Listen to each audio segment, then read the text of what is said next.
you sack them. You sack your father-in-law and your mother-in-law. I'll sack the mother. If the father wants to follow, you follow.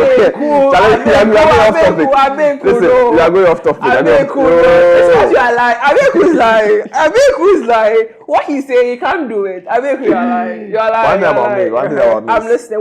Another thing about him. Let's listen. Hi guys, welcome to this episode of Uncut. I'm here with Acushla, and we are here to react to a video. Yeah. Alright, so let's go. Alright, let's get started. Hey, let's just think it. It's not working though. We'll come. A hole for not taking in my in-laws and not helping them with medical bills. I, 24 am, do pretty well for myself, have my own place, a stable job that doesn't require much attention and pays well working from home, have plenty of hobbies and buy nice clothes. In general, a pretty comfortable life. My fiancée, 26F, moved in when we got engaged 2 years ago. Everything's under me and she doesn't pay except things specific to her and help with some utility bills. About 10 months ago, my father-in-law, 56, was diagnosed with a curable case of lung cancer, since he had an earlyish diagnosis. My in-laws don't have the best financial condition, so months of medical bills and other expenses might see them homeless and father-in-law without money to stay on his treatment. My in-laws have always treated me badly, and were always against my relationship with fiancée. They'd tell her not to bring me to family gatherings and bring her ex. She did have my back and stopped attending family gatherings, but she loves her family and they mean a lot to her. So she asked if we could take them in and help her dad with his treatment. Without thinking twice, I said no. She asked if I can't think on it for a few days, and I replied if I think on it for a few days I'll only be more sure of my already obvious conclusion. They're not setting foot here and I don't care what happens to them, she replied, saying something along the lines of us having the income and space to spare. Asking about my hobbies and spending money on myself was really more important than her family, to which I simply said yeah, it is. Now, my fiancée didn't blow up at me or anything. She's not one for conflict, but she called me in a hole and has been staying the last couple of days over at her parents'. She still calls me before bed every night, but is still clearly mad at me. Am I the bad guy? Am I the a-hole for not taking money? Is he the bad guy? No. Strangely enough, I agree with him. Why? I mean, if people treat you bad... Right now, what I'm saying, I'm feeling like in another video, what I'm going to say is going to contradict. But every scenario is different. Every scenario is yeah, but like, if it were me, if I put myself in this man's shoes, and my in-laws were against me, you know, getting with their daughter, with their son, please, with their son, please. I'm very petty. I'm petty. If it were me, what I'll do is I'll pay for the thing, all right. I'll be very generous, smile and be there for every treatment, you know, just showing them that I'm supportive and I'm kind, and I'll find some way to underhand them. I don't know. I will just find a way to get even.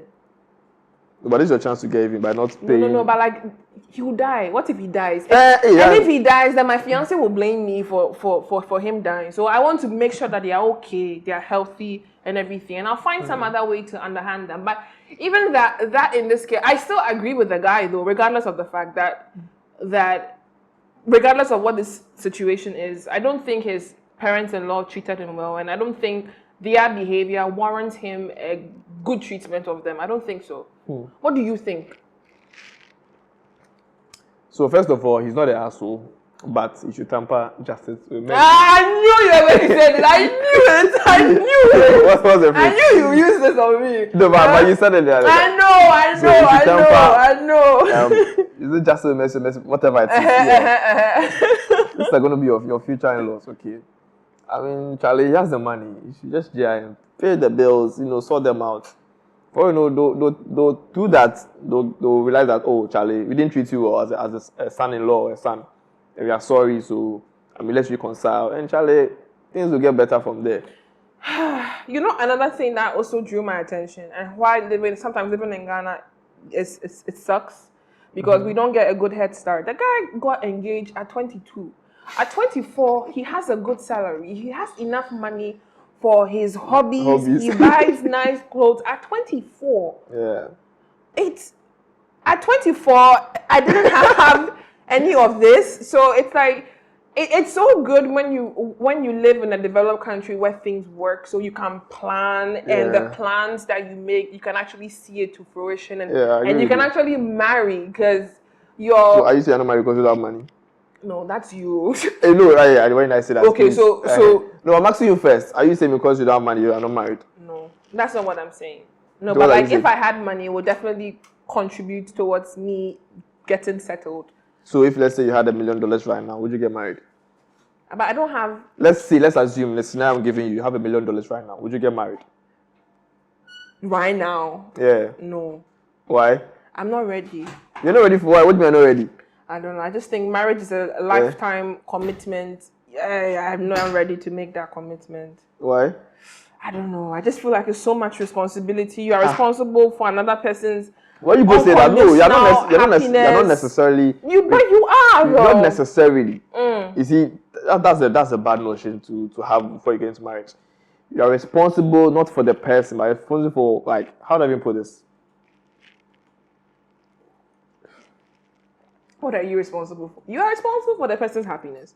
If the person is happy, you are also happy. You take care of the person, you love the person, you cook for the person, you baby the person, you watch over the person. I have to try and phrase all of that for this person for the rest of your life, and his children and your children, and everything. You have to be sure that this is the person you are ready to make this sacrifice for. Because it's sacrifice. You are sacrificing your independence and your personal autonomy. So I'm not saying I'm against. I definitely want to get married, but I don't know if right now I want to get married now. No, I'm definitely enjoying life. I like how it's going. I like the pace. If I were to get married, it completely changes the pace. So what about you? Are you ready to get married now? Or if you give me $1 million, I'm married right now. So, will you marry just anyone, or you marry the person that you're with? Why would I marry just anyone? Come on. You said $1 million. I'm just asking for clarification. I mean, just in case, maybe that's even off topic. Please, let's focus. You asked me questions. The guy wants to know. The guy wants to know what to do. I don't think he's the asshole though. Yeah. So I know what should do. Should he pay for the bills and let them move in and stay with him because they have the extra space in the house? I don't think they should move in with him. I think he should, if he can, he should pay for the bills for his parents-in-law, but not move in. Moving in makes things even more complicated than they already are. No, but he's the owner of the house, so I mean, it's my rules. But it's not always. Come on. Do you think that if you got married right now and your parents-in-law moved in with you, you could tell your father-in-law that don't do this? It's my house. Abeku, you are lying. Acushla is my house. You are lying. Wait, hold on. No, I don't. Who does the property belong to? I don't believe you. Who does the property belong to? It belongs to you. Exactly. My house, my rules. I don't believe you. So you are telling me, okay, let's say you set a rule that I think curfew is a bit too much now. Oh no, I mean they are free to go out and come out anytime. No, but like you set a rule. I don't know. Let it be something realistic. No, let it be realistic. On the spots like this. These people are most likely pensioners. They don't have anything doing, so they want to go out with friends, hang out at night. They might probably call you, oh, come and pick me up. But I mean, once I'm free, I'll do that. Pensioners will go out and hang out with their friends. Pensioners will stay at home and... No, I mean, they're always at home, like doing nothing. And they've got the chance to go and hang out with their friends, their colleagues from school or workplace or something. And it's late, always around 10, 11, 12, 1. I mean, they call me, oh, my son, can you come pick me up? Oh, yeah, why not? No, but that is part of your duties as a son-in-law. No, but if I'm free, yes. If I'm not free, I can't. So that one, there's no two ways about it. But I want you to give me a scenario where I'll let you know, this is my house, my rules. Okay, let me not use the man. Let's say your mother-in-law likes to cook, right?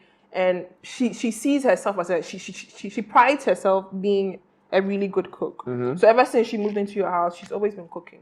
But you don't like her food as much. You prefer it when your wife cooks. But because she's there right now, you know, she's sort of taking over the kitchen and stuff. Now, in this particular situation, how would you tell your mother-in-law that you don't want her to cook anymore? You want your wife to cook? Oh, I'll just build another kitchen for my wife. You see, you haven't even solved the problem. You're running away. You can't. Okay. So hold on. So this is what I'll do. Okay. I prefer my wife's cooking, right? Yes. So wait, your scenario, you said my mother-in-law cooks for the whole house. She's always cooking Monday to Sunday. Like no updates. I know, right? That's what she likes to do. She was doing that in the house. I understand. So I don't let her know that anytime she's cooking, she shouldn't add my name to the list or the food. Typical African mother. You're telling her that. No, but I'm not interested in eating your food. You tell her that you're not interested. Oh, Abeku, you're like, hey. That or you didn't grow up with a typical African. No, so here's the thing. First of all, that scenario can't even happen because obviously my wife's mother will be a very good cook. Yes, so that even can't happen. These are assumptions you are making. Oh, like I know there are assumptions, but like yes, so I have to do vet. I have to vet you. the mother. You vet your mother-in-law. Yeah, I vet her before you can touch any utensil in the kitchen. Nah. Oh yeah, I have to do that because it's not believable. It's not believable. Nobody will believe this. The world is changing. The world is changing. Oh, on a more serious note, listen. Okay, it might not be like an vetting type thing, but like, of course, I'll taste your food and let you know. Okay, I like ABCD meals you cook, so this one don't cook it. If you want to cook it, like I'm not going to eat it. How will you say it? I'll say as it is. Okay, oh, we're going to wait and prepare and say, yeah, cook we mommy jollof and I say fried rice. What you get me? But like, oh, maybe. So she's done banku. Banku is the best. It's the best thing that she likes. And I don't enjoy her banku. You don't enjoy banku at all. And as in her banku or banku in general. You don't enjoy banku at all. Maybe if that one, then I don't know. I'm not a fan of banku. It's something you eat once in a while, but it's something. So let's say on this particular day, she's done the banku with the okra and there's crab and there's onions and there's willy. I understand. Yes. And this and this. But you don't enjoy it. Now you tell her that you don't enjoy her food. No, I'll tell her that I'm not a fan of banku. So it's not something I really, and I'm not even in the mood for banku. So either ways, I mean, like, yeah. And it shouldn't hurt her feelings. It's most likely going to hurt her feelings. No, she'll make a big case. A big case.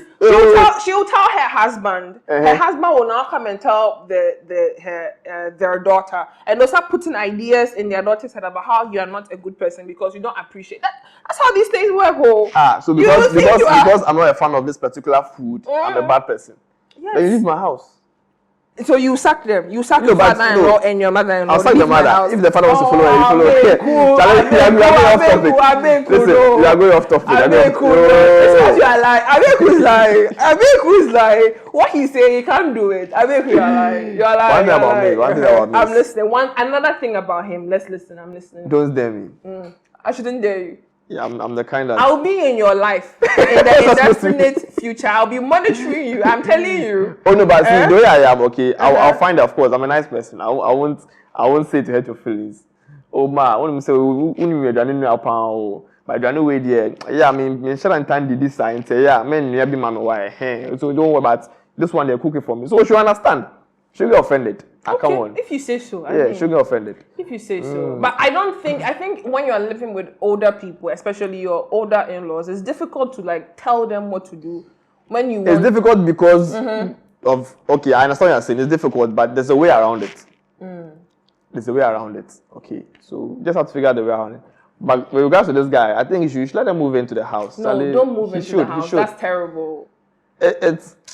No. See, this life is only one. And there's a chance for him to pay back with good. No, paying back with good. I think he should support his parents. Yes, and also move in because move in? But he can do that without moving in. No. See, here's the thing. Okay, why don't they rent their apartments? Moving with their because he needs that kind of care and attention, and their daughter can also be around her father. And besides, it's curable.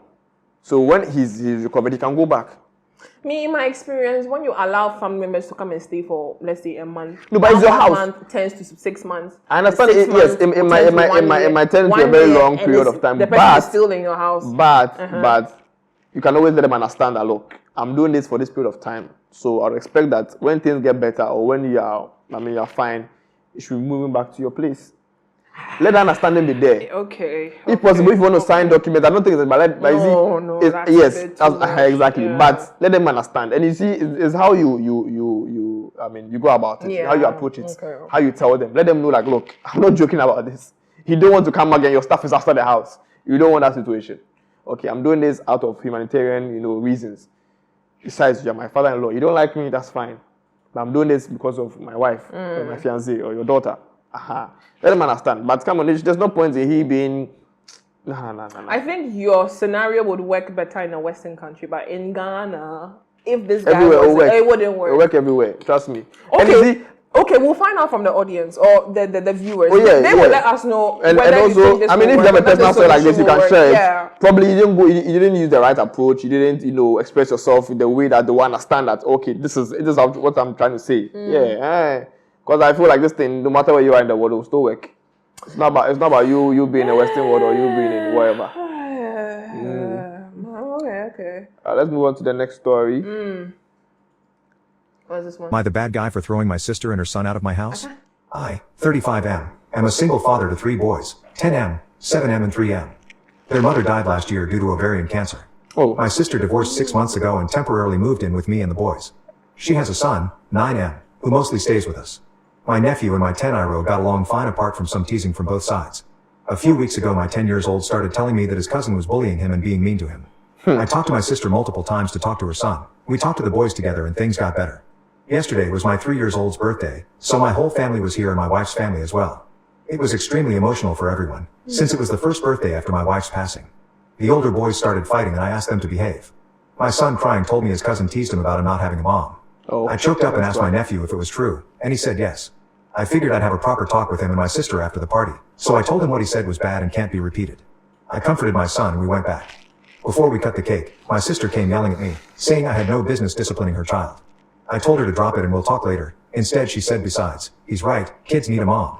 I had tears in my eyes by that time and she just said, see, it's even turning you into a poo why. My in-laws were crying. I was tearing up. The kids were upset. Awful. I told her to stop and just leave me and the kids and the family to cut the cake and we will talk in the evening. She said, listen, we both lost our spouses, but at least I'm still a normal person.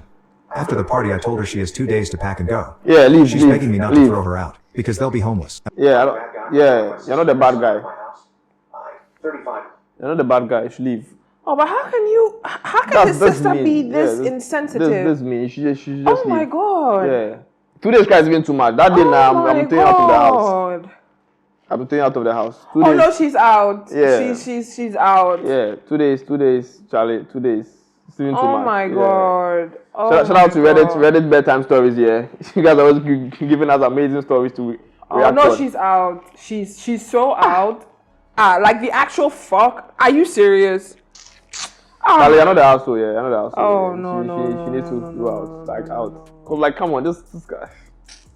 No. It'll be so emotional. Everyone is It'd be around. and it's just a year. Oh So fresh. my God. She's not setting a good example for her Not son. at all, not at all. And you know, kids project. Yeah, and you can see the way the guy was. I mean, he really loved her. He had tears in his eyes. And Charlie, yeah. Oh no. Out of the house. Out of the house. Oh no, we are in agreement. Out. Yeah, out of the house. Yeah, Charlie, out. I don't know what you guys think, but let us know in the comment section. Maybe you've experienced a similar situation. How did you handle it? How did it go? And do you think it's right for the person to be thrown out of the house? I mean, I feel like that Charlie, that instance now, we'll pause the party, we'll throw you out, we'll continue the party. Because Charlie, this is I won't. Oh, it's I don't care if my spouse is dead. Disrespectful. Yeah, on so many levels. No. And in front of the person, You can't tolerate this. Charlie, no. Out. You can't. Leave, cry, leave. Yeah, leave.